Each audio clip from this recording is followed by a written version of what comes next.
မင်္ဂလာပါရောဘတိုင်းဖလက်ရီမှာပြန်လည်ကြိုဆိုလိုက်ပါတယ်ဒီနေ့မှာတော့ကျွန်တော်ပုံမှန်တင်ဆက်ပေးနေကြဟာတာဝတ္ထုလေးတွေကိုပြန်လည်တင်ဆက်ပေးဖို့အချိန်ကိုရောက်လာပါပြီ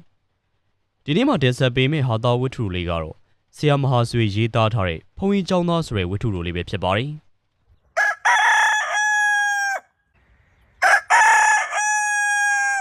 ်တကောင်းကျော်နိုင်ပြန်တစ်ချက်ခန့်တွင်တောင်မနဲ့၍အော်မြတ်တွန်ကျူးလိုက်တော့တောချက်ဖကြီးအတန်ဤချန်စီယိုနာကလူတတိုက်တို့အားကျုပ်ဒီမှာမျိုးဟုခေါ်ယူတဲ့ကဲ့သို့ထင်မှတ်ရလေကျက်ဖိုင်သည်4-50ကြီးမြတွန်ပြီးတဲ့နောက်အတန်တိတ်သွားစဉ်ဂုံမြိုင်အားကြမခံမင်တကောင်းကျက်ဖတကောင်ကအတန်ကြောင်းအနှင့်တစ်ချက်မြတွန်ကတိတ်ဆိတ်၍နေပြန်လေသည်မိုးသားတိမ်တိုက်တို့သည်ကောင်းကင်ရမှကပလာနှင့်ဖုံးလွှမ်းထားသည်လားများစွာမှောင်မဲလျက်ဟိုရှောင်းသည်ရွှေနှင့်ကြေတာယာမှန်သည်ကိုအနိုင်ကျင့်လေရာကျက်ဖများအိတ်တန်းတက်သောတစ်ပင်၌မဲနှင့်လှုပ်ရှားနေသောလူသက်တော်2ဦးကိုမြည်သူမျှတိကြဟန်မတူကြခဏကြာလျင်တကိကိတချွတ်ချွတ်နှင့်ကျက်ဖများ၏မြည်တံတဖောက်ဖောက်နှင့်အင်းရှင်ကလောက်လေးနှင့်ပြက်တန်တို့ကိုပါကြားရပြီးတဲ့နောက်တယောက်သောလူသားသည်ကြက်နှကောင်ကိုကိုင်းကတစ်ပင်ပေါ်မှရှော့ချ၍လူတရက်အမြင့်တွင်လွှာကနေခုန်ချလိုက်လေသည်ချန်စီယိုကဆောင်းသောအဖော်တို့မှလည်းကျက်ဖနှင့်ထွက်ပြေးလာသောမိမိတို့အဖော်ထံမှကြက်များကိုစီးကြိုယူငင်းနှင့်ထွက်ပြေးကြရာထိုကအင်းရှင်သည်တစ်ပင်အောက်သို့ရောက်ရှိ၍မမြင်ဆန်းတန်းနှင့်တစ်ဖက်ဖက်မြည်အောင်တစ်ပင်ပေါ်သို့ပြစ်ခတ်၍နေလေသည်တစ်ပင်ပေါ်၌ကနားထိုင်သောတငယ်တယောက်ဘာမှမသိဘဲကြံရစ်ရာလောင်စလုံးတစ်လုံးသည်တင်ပခွက်သို့ဖက်ခနဲဆက်ဆက်လေးနာကျင်အောင်မှန်မှအင်းရှင်များတည်တီကိုရိမ့်ပြီးသဖြင့်ငေါမသားကြီးငါပြစ်ပြေးတယ်ဟုတိုးဆဲနဲ့အတင်းဆင်းလေဟဲ့တကူဆင်းခဲ့ဒီလိုအော်ဟစ်သောအတန်လေလိုင်းသည်ထိုတငယ်၏နားတွင်သို့မတိုးကြအောက်ကလူသည်ချိုးချွတ်ချွတ်အတန်ကြားသဖြင့်ပြေးလွှားသူတို့ကိုအမိဖမ်းခြင်းထက်တစ်ပင်မော်ကလူကိုအမိဖမ်းခြင်းကပို၍ဟန်ကြသည်ဟုထင်မှတ်ကာကြက်တကူ၏လာကြမိပြီဒီလိုလိုက်ရမှာအိမ်မုံစုံဘွားနှင့်နေကြသောအင်းရှင်မာ၏သည်အထက်ဆင်ဇောက်ထိုးဝဲခါမီးခွက်တစ်ခွက်နှင့်ဆင်း၍လာလေသည်တမီးမျိုးလေးကမီးဖိုတွေကငရုတ်ကြွေးတစ်ချောင်းနှင့်ထွက်ခဲ့စဉ်ကျက်စောရသည်မီးရောက်မြင်မှအံ့အားသင့်ကအပေါ်တွင်ဝေး၍နေလေသည်လောက်လေးကတင်မားမှန်လိုက်လက်မောင်းမှန်လိုက်နှင့်မျက်နှာရှုံမေ၍လိမ်ပေ၍ခံနေရရှာလေသည်အကယ်၍ဒီတိုင်းဆက်နေပါကမိမိတကူလုံးလောက်လေး၏အစာဖြစ်ခါတေးပွဲရာဖြစ်တော်သဖြင့်အရေးဆုံး၍အောက်သို့ဆင်းလာလေသည်အပေါ်ကလူရိပ်မြင်နေတပြိုင်နက်ဟောဆင်းလာပြီပေးစမ်းဟာတော့လေလိုဆိုစဉ်တငယ်သည်မိမကြီးမီးခွက်ပေါ်သို့ခုန်ချကအတင်းယုံ၍ထွက်ပြေးသွားလေသည်နောက်ကလည်းဆဲဆူထွက်လိုက်ရာကလေးဖြစ်သည့်လျောက်တင်မာနှင့်ခြေပေါ်တသားလေးကြောင်ပြေးသောကြောင့်မမီလိုက်ဖဲရှိရလေသည်ဦးကူးသလာ၏ကြောင်းစီယိုနီး၌ကကိုရင်တစ်ပါးနှင့်ကြောင်းသားငယ်နှစ်ယောက်သည်ကြက်များကိုမှုန်းနှုံနေရာဥရောဖားရပြေးလာသောတာတော်အောင်ကိုတွေ့ကြသဖြင့်ဝိုင်း၍ရှယ်မောကြလေသည်ကိုရင်နန်ဒီကငါလည်းမပြောဘူးစင်းပြေတယ်ဒီမှာကြည့်စမ်းဒီလိုပြောဆိုနှင့်ပေါင်ကိုလှန်ပြသဖြင့်ကိုရင်ပညာကဆေးပေါ်လိမ့်မီးနှင့်ဖွာ၍ဒဏ်ရာကိုကြည့်လိုက်စဉ်ဒဏ်ရာကိုမမြဘဲဆက်လိမ့်မီးနှင့်ပေါင်ကိုထိုးမိသဖြင့်အောင်ကလေးပဲပူလိုက်တာဟုဆက်လိကိုပုတ်ချလိုက်လေသည်ကျောင်းသားများလည်းတာ၍ရေမောကြလေသည်ကိုရင်နန်ဒီကတာတုံးအောင်၏နာနာသို့ကပ်၍ငါမင်းကိုခေါ်တယ်မင်းမကြလို့ဟုပြောခြင်းဖြင့်ကျင်းတဲ့အခါကြက်မွေးများကိုအောင်နှုတ်ရနေကြလေသည်နှုတ်ပြီးတဲ့နောက်မှာရွာတွေကလူများမရိပ်မိအောင်ကြက်မွေးများကိုရှုံ့ဘွက်တွင်မြုပ်လိုက်ကြလေသည်ထိုညင်ကလားကွယ်အဖိတ်နှင့်ညင်ဖြစ်သဖြင့်ဦးကုသလကျောင်းသားနှင့်ကိုရင်ချို့တို့သည်စိုးခံစဉ်မျက်စာပြည့်၍ထားခဲ့သောကြက်ဖိုင်နှကောင်ကိုတွား၍ခိုးယူခြင်းဖြစ်လေသည်တာတုံးအောင်နတ်ကျော်တောင်းတန်စာသောကျောင်း၏တငယ်3ယောက်ကိုရင်နန္ဒီယကိုရင်ပညာ9ဦးထွက်၍ခိုးယူရာမြောက်၍ပေးကြသောကျောင်းသား၏2ယောက်နှင့်ကိုရင်3ယောက်တို့လည်းကျောင်းထဲကခြေတံမကြောင်ထွက်၍လာကြလေသည်တာတုံးအောင်နတ်ကျော်တောင်းတန်တို့က14 12 10နှစ်သားအရွယ်များဖြစ်ကြပြီးတော့ကိုရင်နှစ်ပါးမှာ18နှစ်15နှစ်အရွယ်များဖြစ်ကြလေသည်ကိုရင်နန္ဒီယသည်တဲမိုင်ကိုမြောင်လောက်အောင်ကြောင်းကြိုက်ဧကတိကိုခေါင်းတွင်ပတ်လျက်ကြက်မွေးရှိသမျှအကုန်နှုတ်၍နေလေရာကိုရင်ပညာမှာလည်းအင်းနီတိုင်းအခြားကြက်တကောင်ကိုပြုလုပ်လျက်ရှိလေ၏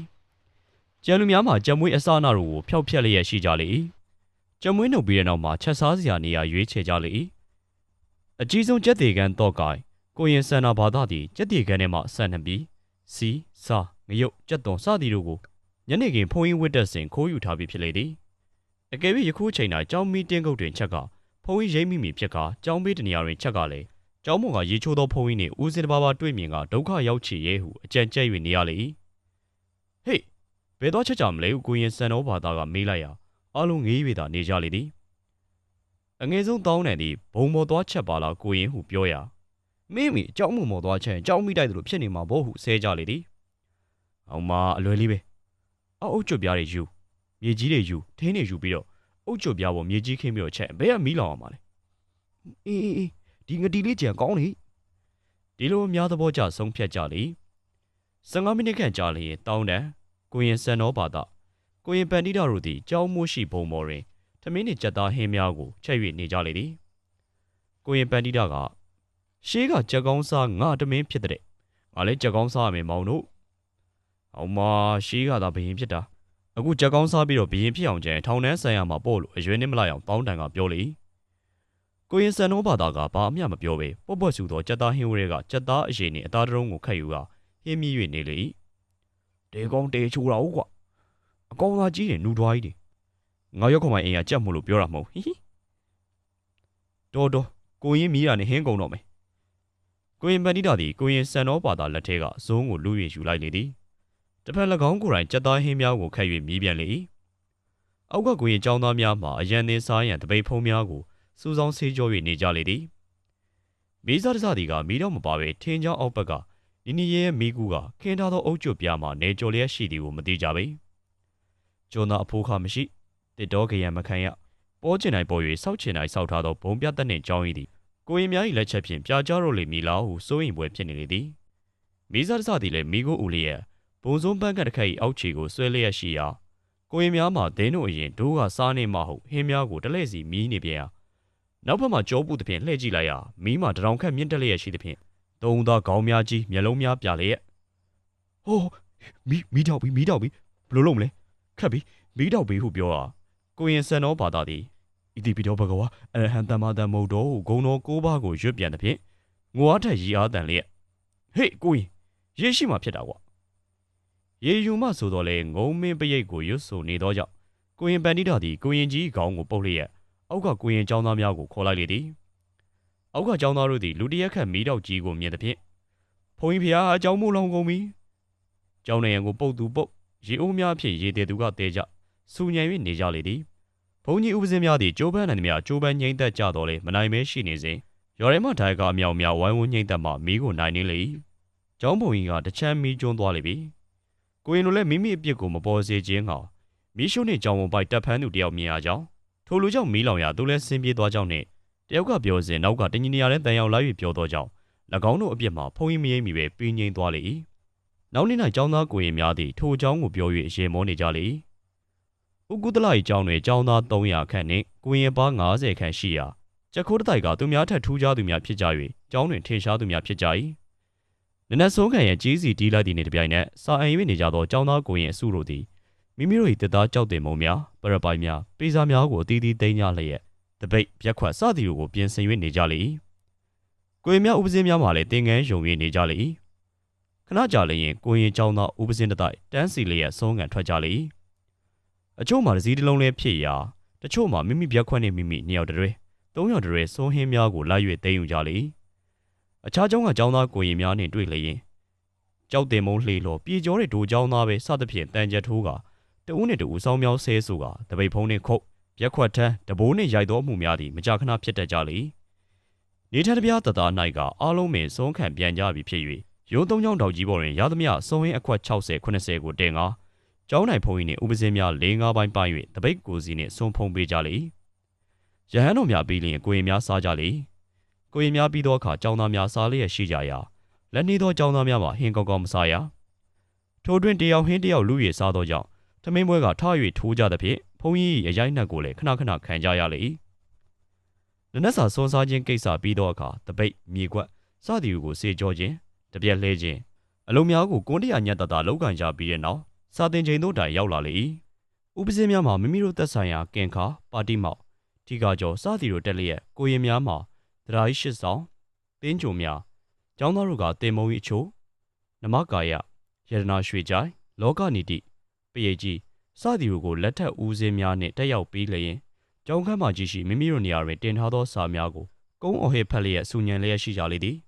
ဖုံးတော်ကြီးကဝမ်းဤတော်မူလာသဖြင့်ဒုက္ခုခင်းဤဖြင်ချမ်းကောင်းပေါ်တွင်ကျိန်းဆက်၍နေတော်မူလေ၏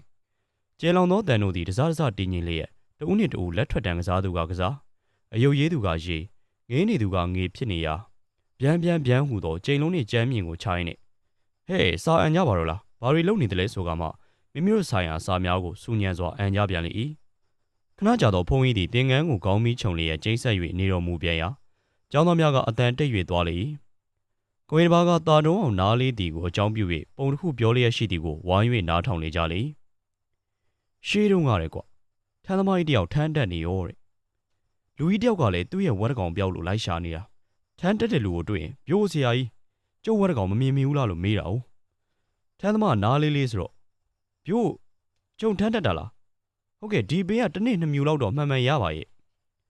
ကျောင်းသားများဝါကနေရေမောကြရဟေးတူဖုန်းကြီးနိုးမယ်ကိုနှုတ်ပိတ်လိုက်လေဒါနဲ့ဝက်ဆရာကြီးကလည်းနားလေးလေးကိုသူဘာကြားလဲဆိုတော့ခမားဝက်ဟိုထဲသွားတယ်လို့ထင်မိတာ哦ကွ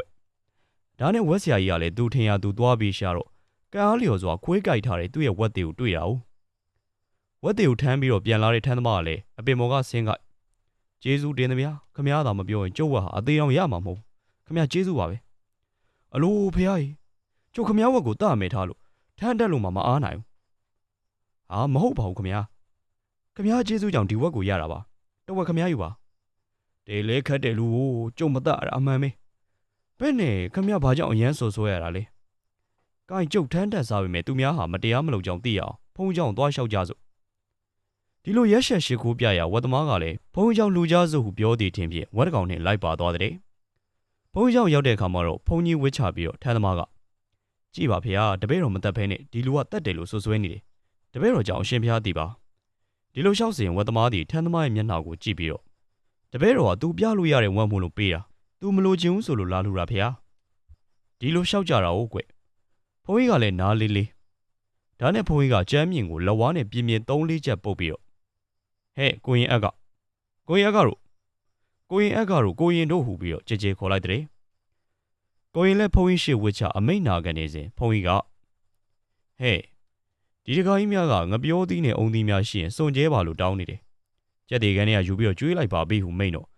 ့ကိုရင်လည်းနားခက်လေးလေးကျောင်းတကာအိမ်ပိုးရင်နဲ့တောင်းကြေဇန်းဟုခိုင်းနေမှတ်ပြီးတော့မြေပကံတစ်လုံးနဲ့ကျောင်းတကာအိမ်ခတ်တုတ်ထွက်သွားတာဟုတ်က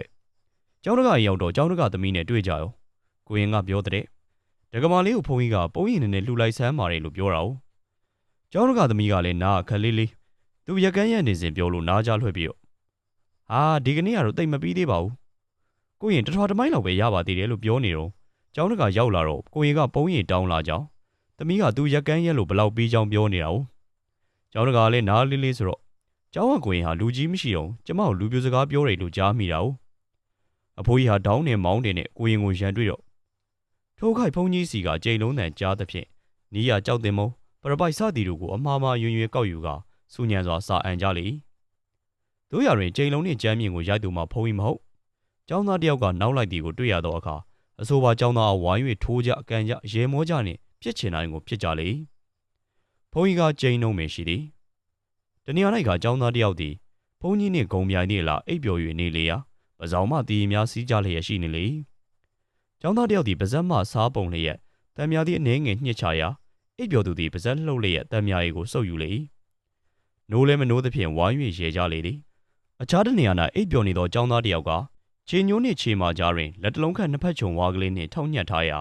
အိပ်ပျော်သူ၏ခြေမနှင့်ခြေညိုးသည်တလဲ့စီငိမ့်ကြည့်မြင့်ကြည့်နှင့်လှုပ်လျက်ဒုတ်ကိုဖြုတ်လေခြေလှုပ်လေနာကျင်လေဖြစ်တော်လေတော်တော်နှင့်မနိုးသဖြင့်ရေမိုး၍နေကြစဉ်တရောင်းကကျောင်းသားတယောက်ဝုန်းတိုင်းနှင့်ထ၍တက်ကြသဖြင့်ဘုန်းကြီးပါနိုးလျက်ရန်ဖြစ်သောကျောင်းသားနှစ်ယောက်ကိုခေါ်ယူလေတယောက်ကငိုကြွေးနှင့်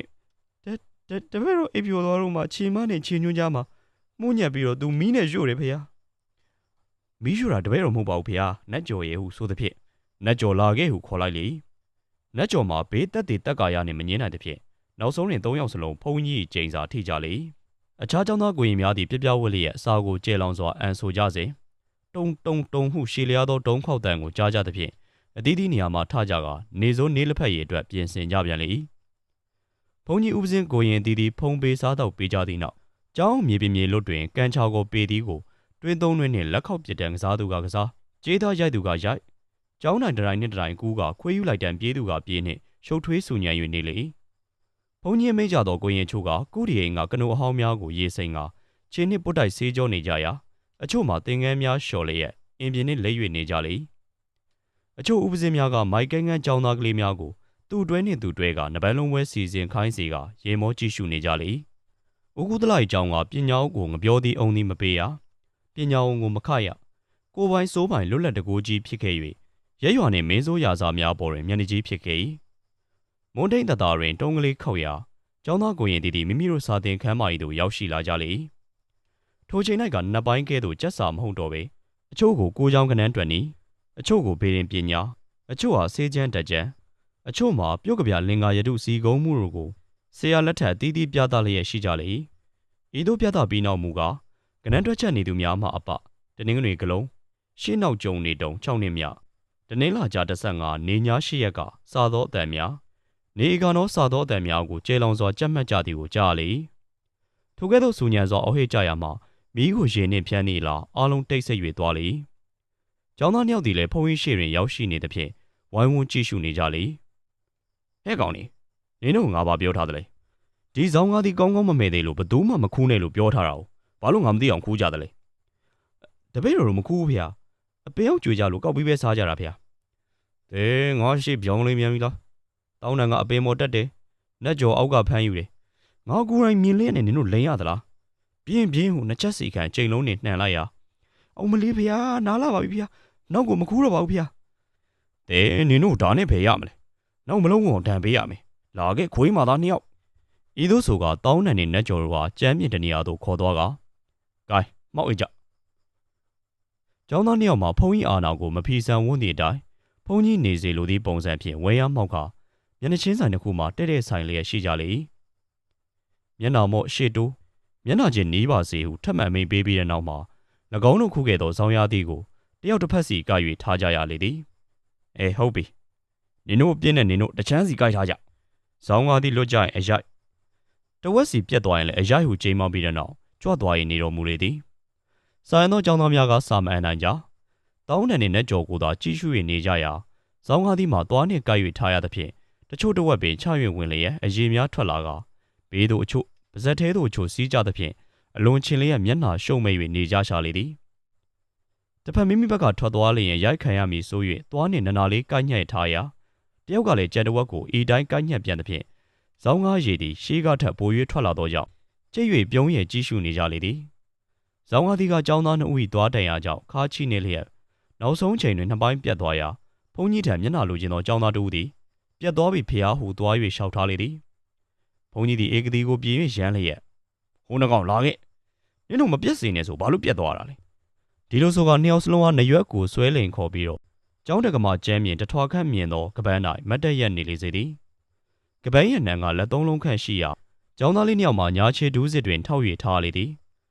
လက်နှစ်ဖက်ကလည်းပ၍ထားရာမရိုင်မလဲအောင်မြည်တုံးမျှတာရှည်ရနိုင်မည်မဟုတ်ချေကဲဟုတ်ပြီဒီတိုင်းရက်ခြေချော်ကြရင်လောက်လေးနဲ့ပြစ်မယ်ဘုန်းကြီးသည်လေးခွက်တစ်လက်နှင့်ခက်လက်လန်းကကြည့်ရှုနေလေသည်ကျောင်းသားကလေးများမှကွန်းတရာညက်ခတ်များသာငြိမ်အောင်ရပ်နိုင်၍ခဏကြာလျင်ခါးသည်နှွဲ၍လာလေ၏ကားနှွဲရာမှခြေတော်များလှုပ်၍လာပြီးနောက်ရှေးဥစွာနတ်ကျော်သည်ခြေချော်ကြလိုက်ရာညာဘက်မျက်စိကိုဖောက်ခနဲ့လောက်စာတစ်လုံးလာ၍မှန်ရင်နဲ့ပြန်ရက်မလဲစေနဲ့ဟုဖုန်းကြီးအော်တန်ကိုကြားရလေထိုခိုက်တောင်းတန်ခြေချော်ကြပြန်သဖြင့်ဘက်ခနဲ့ပြစ်လိုက်ရာကျောင်းသားကိုရင်များ၏ဝါကနေရေမောတန်ကိုကြားလေဘုန်းတော်ကြီးကဤနီးတိုင်းတယောက်လည်းရင်3-4ချက်စီလောက်နှင့်ပြက်ခတ်ဆုံးမှပေးသည့်နောက်လွတ်လိုက်လေသည်ထိုနေ့ကစပြီးမြည်သည့်ကျောင်းသားများဇောင်းကားပင်နာသို့မကပ်ဝင်တော့ကြ။သုံးနှင့်ကျောင်းသားများသည်စီစီကြွက်ကြွက်နှင့်စာအန်ကြပြန်လေ။ညနေထန်းတပြားတသားတွင်အားလုံးစာအန်ချိန်မှကြောက်တင်မိုးများကိုတင်းစီလျက်ကျောင်းဆင်းလိုက်ရာအိမ်ပြန်သူကပြန်၍အချို့မှာကျောင်းကရေတွေမှရေတဲသူကတဲ၍တစ်ပင်မြေတော်မြောက်သူကမြောက်ရေလောင်းသူလောင်းတပြက်စီးလဲသူကလဲနှင့်အလုရှုပ်၍နေကြလေသည်။ကျောင်းသားချို့မှာနေကင်းကတပိတ်တွင်ခြံထားသောစိုးညံဟင်းချံများကိုတောင်းပြောင်းရိုးရိုးနေဖက်စားတောက်နေကြလေ။အချိန်ကတစားတစားပြောင်းလဲလျက်မိခွက်ထွန်းချိန်တို့တိုင်ရောက်ခဲ့ရာရှေလျားသောကျေးစီတန်ကိုကြားပြီးသည့်နောက်ကျောင်းသားဥပစင်ကိုရလုံးဖျားဝတ်တက်ရန်ဖျားကန်းတွင်ပြင်ဆင်လျက်ရှိကြလေခဏကြာသောဩဃာသတန်ဗုဒ္ဓေပရိတ်ကြီးစသည်တို့ကိုတညတညွတ်ရုပ်ဖက်တဲ့ဆဲနေကြရာအဝေးကပင်ကြီးညိုပွဲရာဖြစ်၍နေလေဖျားဝတ်တက်ပြီးသည့်နောက်နေကင်းကစာများကိုအချိန်တန်ကြာကျေလောင်စွာအံ၍နေကြပြန်ရာအချို့ကျောင်းသားကိုရင်များမှဆော့၍နေကြလေကိုရင်နန္ဒီယာနှင့်ကိုရင်ပန်တိတာကမင်းမိုက်တယ်ငါမိုက်တယ်ဟုညင်းခုန်၍နေကြလေသည်ထို့သောညင်းခုန်နေရာလာဖျားကန်းနှင့်သွားစို့ဟုနှစ်ယောက်သားထွက်၍သွားကြလေသည်ကျောင်းသားချိုလေကိုရင်နှစ်ပါးရဲ့စွမ်းပြပုံကိုသိလိုသည့်သဘောနှင့်နောက်ကလိုက်ပါသွားရာလာဘသူမိုက်တယ်ဆိုတာသိရအောင်ဟုနှစ်ယောက်သားလေးဘက်ထောက်လျက်ရှော်ကြိုးတစ်ခုဖြင့်မတော်ရာသို့ခြီလျက်ယုံကြလေသည်တယောက်နှင့်တယောက်စိတ်ဆွဲတန်တန်ဖြင့်အားကြမခံယုံကြရာ ကျောင်းသားကလေးများသည်ဖျားမိပူဇော်ထားသောဖျားပြောင်းမီးကိုယူ၍တေချာစွာကြည့်ရှုနေကြလေသည်ကိုရင်များမှတချီတချီ၌မျက်လုံးများပြူး၍သွားလေသည်တို့ရတွင်တစ်ဖက်ကိုတစ်ဖက်အရှုံးမပေးခြင်းစိတ်နှင့်အတင်းယုံမြဲအကြောက်ကန်ယုံ၍နေကြရာကျောင်းသားကလေးတယောက်သည်အခန်းမှထွက်ပြေးလျက်ဖုန်ကြီးဖျားသေကုန်တော့မှာပဲဟုအော်ဟစ်လိုက်သည်ဖြင့်ဖုန်ကြီးဦးစိန်ကိုရင်များစုံရုံရောက်ရှိလာကြကာဖုန်ကြီးသည်နှစ်ယောက်စလုံးကိုခြေဖြင့်ကန်ကြောင်းမှတိုက်ပွဲပြီးစီးသွားလေသည်အဝီစီရောက်တွင်းတူမိုက်တဲ့အကောင်လေးဟုကျိန်လုံးဖြင့်15ချက်ခန့်စီရိုက်နှက်ဆုံးမပြန်လေသည်ထိုည၌ကကျောင်းသားကိုရင်နှစ်ပါးမိုင်မဲပုံကိုပြောဆိုကအိယာသို့ဝင်ကြလေသည်နောက်နေ့မိုးလင်း၍စာအင်ချိန်သို့တိုင်သောအခါမြေသူကကြောက်သည်မြေသူကမျက်လုံးပြိုးသည်ဟုသောစကားများပေါ့၍လာပြန်လေသည်ကိုရင်နန်ဒီရသည်တာ၍မခံကျင်သူဖြစ်ရကာမင်းကောက်လားညဖုန်းကြီးမလာရင်အသေးဟုပြောရာကိုရင်ပန်တိတာကလည်းမင်းလည်းသေးပါပဲကွာဟုခက်မမပြန်ပြောလေ။ဂိုင်းတက်တိရှိရင်လာသွားစို့တစ်ပင်မော်တက်မယ်။ဟာတက်ပြီဘာလို့မှလဲအခုတက်အောင်လေ။တစ်ပင်မော်တက်ပြီးတော့မင်းလည်းပင်နဲ့ငါလည်းပင်ကိုတင်းမိုင်စုကြည့်ပြီးတော့ကြိုးချီမယ်။ပြီးတော့ဟိုဘက်တယောက်ဒီဘက်တယောက်လွှဲခုံချကြည့်။ဘသူသေးဝင်လဲဆိုတာသိရအောင်။သေးမှမကြောက်တဲ့အဟုတ်မိုက်တဲ့သူကွာ။ဟေးကိုရင်ပန်တိတာကကြောက်တယ်ကွာမလိုက်ဝင်ဘူးဟုចောင်းသားများကဝိုင်းလော်ကြရာဟေးငါမကြောက်ဘူးလာတော့မယ်ဒီလိုဆိုပြီးနောက်ကျောင်းသို့ဆင်းကတစ်ပင်တစ်ပင်ပေါ်သို့တက်ကြလေကျောင်းသားများကဖုန်းကြီးကိုကြောက်သဖြင့်အဝေးမှကြည့်ရှုနေရာမကြခင်ပင်ကိုရင်နှစ်ပါးမှာဟိုဘက်တယောက်ဒီဘက်တယောက်သေးမိုင်ကျိုးနှင့်လေပင်ကိုချီကကျိုးဆွဲကြသလိုဖြစ်၍နေသည်ကိုမြင်ကြလေသည်ဥပဇင်းတစ်ပါးသည်လည်းကိုရင်နှစ်ပါးရဲ့ဖြစ်ကိုမြင်တွေ့ရာဓမ္မဒဇင်းနှင့်အပြေးတက်၍သေးမိုင်ကျိုးကိုအလဲမှခုတ်ချမှနှစ်ယောက်သားဖုတ်ခနဲ့အောက်သို့ပြုတ်ကျသွားလေသည်နှစ်ယောက်သားထောနှင့်နှင့်လေပင်အစ်တီကိုလက်နှင့်ဆိုင်ရင်းနဲ့လမ်းလျှောက်ကြရာကိုနေရညက်ခန့်တွင်ရာဇဝဲကောင်များ၏အလားဖုန်းကြီးရှိသို့ရောက်ရှိလာကြလေသည်ဖုန်းကြီးသည်ထိုအခါမရိုက်နှက်တော့ပဲဤသို့ပြုမှုခြင်းဖြင့်အကျိုးမရှိပုံရန်ညှိုးထား၍တမင်မွေးတိုင်းကြားစားလိုက်ဖြစ်ရပုံဝတ္ထုများနှင့်ဆုံးမသဖြင့်ကိုရင်များသည်နောက်ဤသို့မပြုတ်ဝန်းတော့ပါဟုဝန်ခံကြလေသည်ယခုခါ၌အချိန်သည်9နှစ်6နှစ်ခန့်ပြောင်းလဲ၍လာခဲ့ကြပြီကျောင်းရာဇဝင်တွင်သူများ၏အကြောင်းကိုပြန်ပြောင်းပြောဆိုလေရှိကြသည့်အတိုင်းရှေးကကြက်ခိုးပုံကိုရင်နန္ဒီယနှင့်ကိုရင်ပန်တိတာတို့မာယူရဲ့လုံပုံတို့ကိုစမြုံပြန်၍နေကြလေသည်ကိုရင်နန္ဒီယနှင့်ကိုရင်ပန်တိတာတို့ကဦးနန္ဒီယနှင့်ဦးပန်တိတာတို့ဖြစ်လျက်မန္တလေးနေပြည်တော်သို့စာတင်ကြွကြလေပြီ။တောင်းနန်နဲ့ကြော်ပင်ကိုရင်ဇောတိကနှင့်ကိုရင်နာရဒအမည်ကိုရရှိကြပြီဖြစ်လေသည်။ရှေးကကိုရင်ပေကိုရင်ဇိုးများ၏မွေကို၎င်းတို့ခံယူထားကြသည်လား။ဖုံးတော်ကြီးတဲတန်ရေတန်ကျိန်တန်တို့မှ၎င်းတို့ဖြစ်၍နေပေသည်။တို့ရတွင်စာပေပရိယတ်တိဘက်ကလည်းကိုရင်တစ်ပါးစလုံးအတော်ဆုံးဖြစ်သည်ဖြင့်ဖုံးတော်ကြီးမှာချစ်ရချင်ဖြစ်၍နေလေသည်။မြို့ရည်၌စုံလောင်သောအိမ်မောင်းမြောင်များစွာရှိသည့်နှင့်အိမ်တလုံးမှာအထူးကြော်စောလေသည်ထိုအိမ်မှ73-14နှစ်အရွယ်ထွေးလှမယ်အမည်ရှိမြို့သမီးလေးတဦးသည်ရုပ်ရည်ယူပကားရအလွန်ပြင်းပြင်းချောမွေ့သောကြောင့်ကြော်ကြားခြင်းဖြစ်ရာကိုရင်ဇောတိကတို့လည်းစွန့်ခံရသောအတိုက်တွင်ပါဝင်လေ၏တနေ့တနိုင်ကကိုရင်ဇောတိကသည်ကိုရင်ပန်တိတာနှင့်အတူအဆိုပါအိမ်၌စွန့်ခံအလို့ငါရက်၍နေကြစဉ်ခွေးဒီကောင်သည်အတင်းထွက်၍ဆွဲသည်ဖြင့်ကိုရင်နှစ်ပါးမှတပိတ်ကိုလွှတ်ချလျက်တကမာလေးလှုပ်ပါဦးလှုပ်ပါဦးလှည့်ပတ်ပြေးလွှားနေကြရာခွေးမှကိုရင်ဇောတိက၏တင်းမိုင်အော်တပိုင်းတရှမ်းကုံအောင်ကိုက်ဆွဲနှင့်အပြေးလိုက်လျက်ရှိလေသည်အိမ်ကလူကြီးများကလည်းဟဲ့ခွေနေလိုက်လံမောင်းနှင်ပြီးမှကိုရင်နှစ်ပါးအိမ်သို့ခေါ်လျက်ဘဲကိုက်မိလေဘဲနဲ့နေတယ်လေဖုန်းကြီးတော့စိတ်ဆိုးတော့မှာပဲဟုတပိတ်တွင်စွန်းဟင်းအပြေးထဲကတောင်းမှန်၍လှုပ်လိုက်လေလမ်းတွင်နှစ်ဦးသားရင်မောလျက်ငါကြောက်ချင်အောင်ဆောင်ပြီးတော့ပြေးလို့သူ့အိမ်နဲ့ဝင်ရတာကွာမာတုကမှလည်းတဲချောငါတို့ရည်ချင်းတကွာဟုပြောတာကိုရင်နာရဒကလည်းအောင်မမင်းကိုမြတ်တာရှိတာမို့ငါ့ကိုပြုံးစည်းစည်းနဲ့ကြည်နေတာဟုပြောလေဘာမှမဟုတ်တို့ခွေးကြောက်တတ်တယ်ထင်လို့ရည်တာဟုလူငယ်ပါဝထင်ရတွေကိုပြောရင်းနဲ့ကြောင်းဝင်းသို့ဝေမိကြလေကိုရင်ဇောတိက၏အောက်ပိုင်း၌တင်းမိုင်တရှမ်းလုံးမပါကြာရက်တဲ့ဖွယ်ပေါင်တရှမ်းပေါ်၍တပိတ်တန်းဝင်လာသည်ကိုကျောင်းသားကိုရင်များကဝိုင်း၍ရင်မောကြလေသည်နောက်3ရက်ခန့်ကြာသောအခါဆွန်းလောင်းရင်ကခွေးကြီးနှင့်ပင်တွေ့ကြပြန်လေသည်ထိုအခါရှေ့ကလိုမပြေးတော့ပဲခွေးကြီးကိုခဲနှင့်လိုက်၍ထုကြရာခွေးကြီးသည်ထုလိုက်သောခဲကိုတစ်ဖက်လိုက်၍ကြိုက်ဝါပြန်လေသည်ထွေးလာမေကကိုရင်၏ကြီးညိုပွဲအဖြစ်ကိုပြုံးလေးကြည့်၍နေလေသည်ထိုကဲ့သို့အဆိုပါ၏မှခွေး၏တပုံရံကိုနှိမ်နှင်းပြီးသည့်နောက်တပိတ်ကိုကောက်၍စိုးငံထွက်မြဲထွက်ကြရာအခြားเจ้าတစ်ကြောင်းကကိုရင်တတိုင်းနှင့်တွေ့၍တပိတ်ဆောင်ခုတ်ကရံမွေးလေးတစ်ခုဖြစ်ကြပြန်လေသည်ကိုရင်ဇောတိကတင်းမိုင်ကိုမြောင်အောင်ကြောင်းကြိုက်လျက်နပန်းလုံးနေရာကိုရင်နာရဒမှလည်းတခြားကိုရင်တစ်ပါးနှင့်တပိတ်ကွဲခြင်းရှင်ပြိုင်ပြစ်ခတ်နေသည်အနည်းရှိတကားမှများပြေးထွက်လာမှရံမွေးဆဲ၍ကိုရင်များဟာလည်းကျောင်းသို့ပြန်လာကြလေသည်ကိုရင်ဇောတိကနှင့်ကိုရင်နာရဒတို့သည်ထိုရက်ွက်ထဲ၌လူကြောများဖြစ်၍နေလေသည်၎င်းတို့မျက်နှာကိုမသိသူမရှိမြင်လျင်မပြုံးသူမရှိဖြစ်နေရသည့်အထဲတနေ့တနိုင်ထွေးလာမေအိမ်ကခွေးသည်ရှေးနီးသူထွက်၍လိုက်ပြန်လေသည်ကိုရင်ဇောတိကခွေးကြီးเจ้าကိုသိ၍တပိတ်ထဲတွင်မိခဲများထည့်လာကခရမ်းသီးတစ်လုံးကိုအမြဲပူအောင်လုပ်၍ယူခဲ့ခြင်းဖြစ်ရာခွေးလိုက်သည်နှင့်တပြိုင်နက်ခရမ်းသီးနှင့်ပြစ်လေသည် ဒေါသကြီးသောခွေးသည်ခရမ်းသီးကိုပြေး၍ကပ်ပြီးနောက်ဂိန်ဂိန်နှင့်အော်မီကပြေးလေသည်အင်းရှင်တိုင်ကကြီးလည်းခွေးကိုကြည့်ရှုကဒေါသဖြစ်လျက်ကြည်စမ်းဘယ်နဲ့ကိုရင်နေလဲခွေးသွားနဲ့ကုန်ပြီကိုရင်တို့မခံအောင်သိလားခမရခွေးကဘာလို့ကြိုက်ရတာလဲအိုးကိုရင်တို့မပြောဖုံးကြီးရှောက်မယ်ဟုကျင်းဝါလေသည်ထွေးလာမယ်ကကိုရင်များမကျေနပ်သောအမူအရာဖြင့်ကြည့်ရှုလိုက်လေသည်ထိုချိန်ထိုအခါမြမဖုံးတော်ကြီးများသည်အလွန်တကူကြီးသဖြင့်ဖုံးကြီးကျောင်းသားကိုရင်များသည်လည်းတကူကြီးခဲ့လေသည်အဖိုးကြီးသည်ဖုံးကြီးထံသို့လိုက်လံလျှောက်ထားရုံထက်ဘာမျှပို၍ပြုမှုဝင်ခြင်းမရှိကြကိုရင်ဇောတိကနေထွေးလာမယ်ကမြင်တွေ့ပံများသဖြင့်မျက်လုံးချင်းများဆက်သွယ်၍ယာကကောင်လေးများဖွားမြင်သောအခြေအနေသို့ဆက်ရောက်နေကြသည်ကို၎င်းတို့ချင်းချင်းတွေးတောမိကြလေ၏ဝါကျွလင်ရှင်လင်းပြန်မြဲဖြစ်သည့်အတိုင်းကိုရင်ဇောတိကသည်ရှင်လင်းပြန်သည့်အခါတိုင်းမှာထွေးလာမယ်နှင့်ရီးစားဖြစ်အောင်ကြိုးစားလေ၏